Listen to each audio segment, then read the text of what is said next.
Hello and welcome to fire and ice.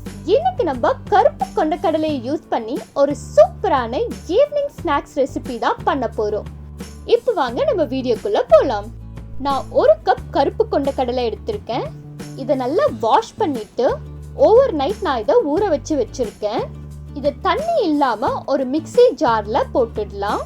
கருப்பு கொண்ட கடலை விலை கம்மி, பட் இதுல இருக்கக்கூடிய சத்துக்கள் ரொம்பவே அதிகம். வெஜிடேரியன்ஸ்க்கு இது குட் சோர்ஸ் ஆஃப் புரோட்டீன் அப்படின்னே சொல்லலாம். இது கூடவே ஒரு ஸ்பூன் சோம்பு, அரை ஸ்பூன் சீரகம், 4 பல் பூண்டு, 2 காஞ்ச மிளகாய், இது எல்லாத்தையும் ஆட் பண்ணி இப்ப நம்ம மிக்ஸில அரைச்சி எடுத்துக்கலாம். இதை நைஸா அரைக்காம நம்ம வடைக்கு அரைக்கிற மாதிரி இந்த மாதிரி கொரன்னு அரைச்சி எடுத்துக்கோங்க. இது கூடவே ஒரு வெங்காயம் சின்ன சின்னதா கட் பண்ணது, 2 பச்சை மிளகாய், உங்களுக்கு காரத்துக்கு ஏத்த மாதிரி நீங்க எக்ஸ்ட்ராவும் ஆட் பண்ணிக்கலாம். ஒரு கைப்பிடி அளவு கொத்தமல்லி, தேவையான அளவு உப்பு,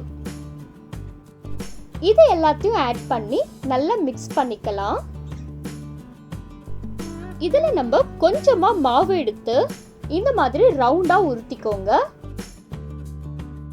அதுக்கப்புறம் உள்ளங்கை வச்சு இந்த மாதிரி பிரஸ் பண்ணுங்க. இப்போ இதை நம்ம எண்ணெயில பொரிச்சு எடுக்க போறோம். எண்ணெய் நல்லா ஹீட் ஆனதும் இதை நம்ம எண்ணெயில போட்டுடலாம்.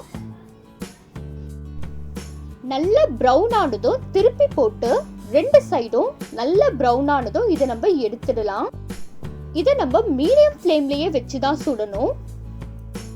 நிறைய பேர் சீக்கிரமா செய்யணும்ன்றதுக்காக ஃபாஸ்ட்ல வச்சு செஞ்சிருவாங்க. அப்ப மேல மட்டும் ப்ரௌனா இருக்கும், உள்ள வேகாம இருக்கும். ஸோ மீடியம் ஃப்ளேம்ல வச்சு செய்யும் போது நல்ல உள்ளேயும் வெந்து வரும். பாருங்க, ஒரு சூப்பரான கருப்பு கொண்ட கடலை வடை நம்ம வீட்டுல செஞ்சிட்டோம்.